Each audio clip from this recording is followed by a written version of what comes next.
One of the most painful things in this world is injustice.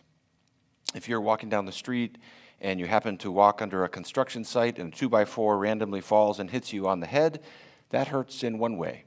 If you're walking down the street and a thief sneaks up behind you and hits you with the 2x4, that hurts in a different way. Even if the physical injuries are the same, there's a particular kind of pain that we associate with injustice. It's a feeling of anguish, feeling of darkness. The way that I think of it is when you're at the piano and you hit a bunch of different notes that are out of tune with each other, and it creates this feeling of tension and dissonance, and you think, this is not the way it's supposed to be. That's a little bit what injustice feels like. I know that for some of us, when I mention this topic, we have had experiences that we can go back to in our mind, and it's like it happened yesterday. Maybe growing up in school, for example, when you or someone that you love is bullied, and you see how destructive that is in someone's life, and you think, how can people do this? Don't they see the pain that they're causing? This is not the way that it's supposed to be. And then as we get older, we can see injustice taking so many different forms, and it happens in so many different contexts. And sadly, we can even see injustice in the church. And many of us have been through this, where at first you're saying, it's not that bad. But then as time goes by, your eyes are opened and you see the abuse of power or whatever it is that's going on. You think, same feeling, this is not the way it's supposed to be. Church should be safe. Well, this whole issue of justice is one of the most controversial topics in our culture right now.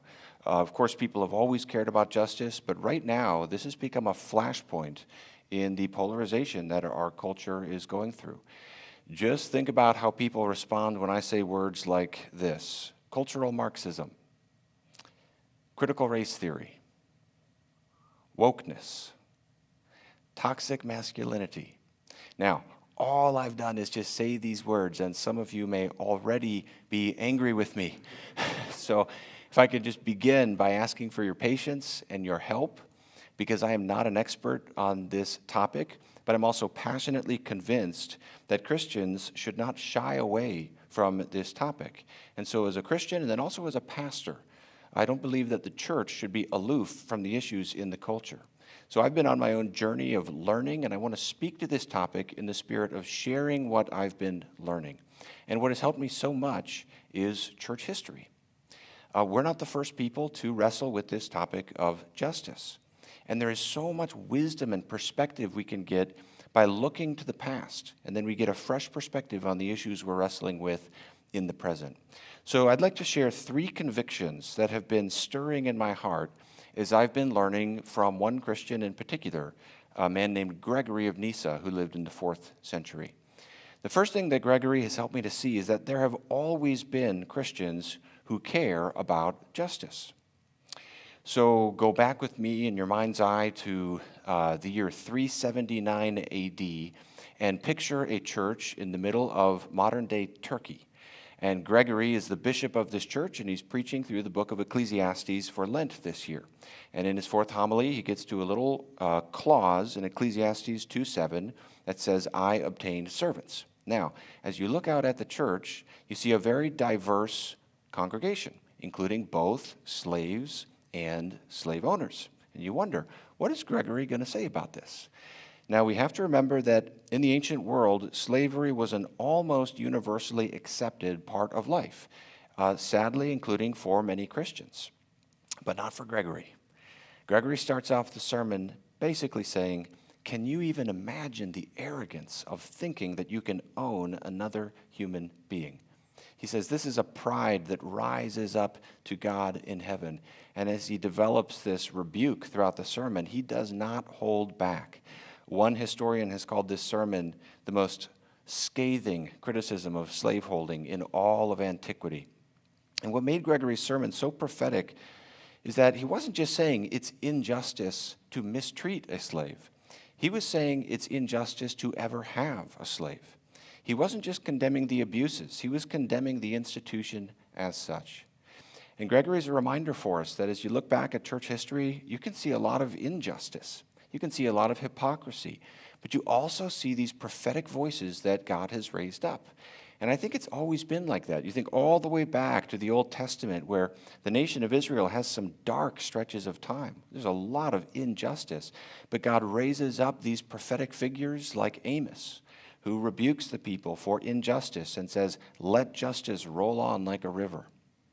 Or you think all the way up to more recent history, how many churches tragically capitulated to Hitler in Nazi Germany.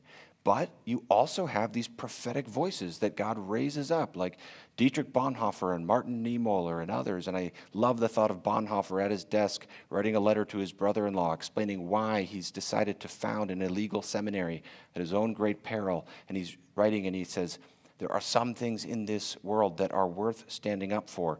And for me, justice is one of them, just as Christ himself is. There have always been Christians who care about justice, even when their voices have been in the minority. And that leads me to this haunting question I come back to again and again. If I had lived in Gregory's time, would I have had his clarity? Would I have had his courage? I hope so.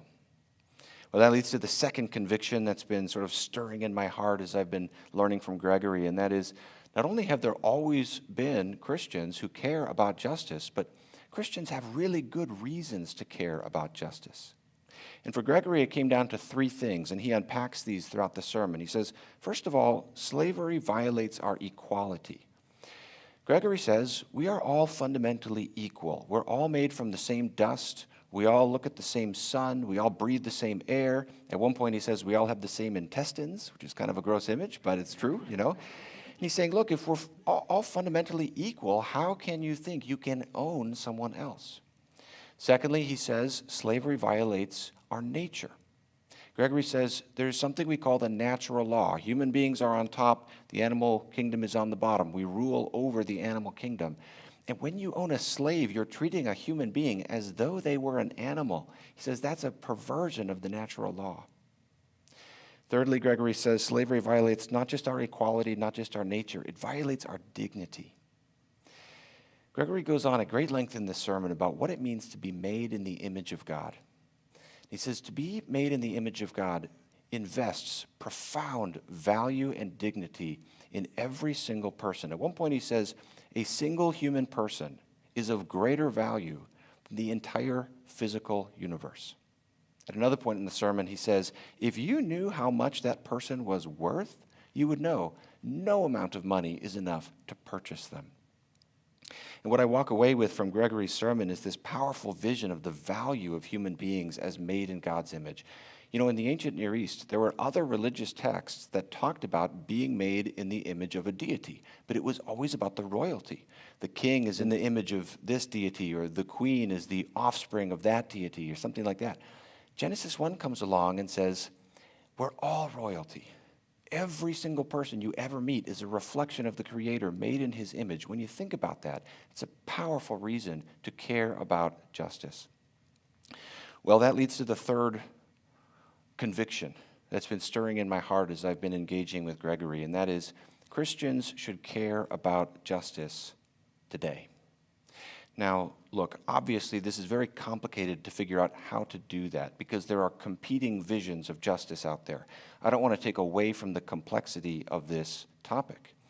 We shouldn't forget that some of the greatest atrocities in all of human history were committed in the name of justice, especially throughout the 20th century. So Gregory cannot sort of resolve all of our questions about this topic, but I do think he speaks to some of the conversations that are happening today and probably is something to challenge all of us. First, I think Gregory challenges a secular perspective about justice because we hear a lot of voices saying essentially that in order to get justice, we have to get rid of religion. We have to embrace the values of the Enlightenment and move beyond the sort of superstitious beliefs of the past and so forth. And Gregory really complicates that narrative because he's a reminder that well before the Enlightenment, you can find many people decrying injustice like slavery. And for many people, it was precisely their religious faith that motivated them to do so. Secondly, I think Gregory's sermon challenges some progressive Christian perspectives on justice. Because we also hear a lot of voices out there saying or implying something like this: in order to get justice, Christianity has to fundamentally change in one way or another. Often we'll hear the appeal, for example, that, well, Christians may have always thought about marriage in this one particular way, pretty much universally throughout church history, but these were the same people who thought slavery was okay. It's like, well, Gregory sort of complicates that narrative too, because he's a reminder those two issues don't have the same historical track record. Thirdly, I think Gregory's sermon challenges some conservative Christian perspectives on justice, because there are some voices that are so focused upon opposing certain cultural trends with respect to justice that you walk away with more of a sense of what they're against than what they're for. There's so much emphasis put upon how justice can become a threat to the gospel, and comparatively less focus put upon how justice is part of how we live out the gospel. I think Gregory also challenges that mentality. He's a reminder for us that justice is a part of our heritage. This is a part of our tradition, something we need to retrieve. Christians should be the greatest advocates for justice, properly defined.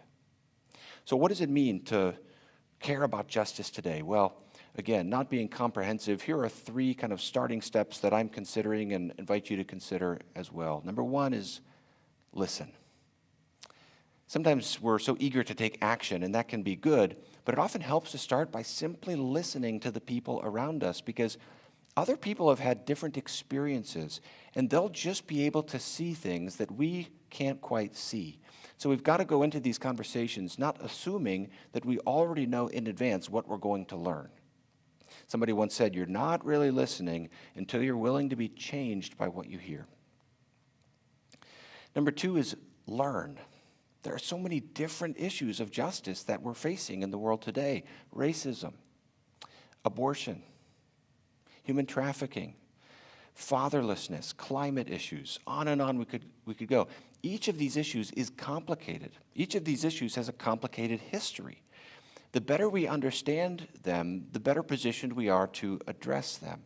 So a helpful starting step for many of us is simply find an issue that you really care about and start reading and researching about it. Number three, not just listen, not just learn, but lean in. Now, what does that mean, to lean in? Well, I don't think we can know in advance.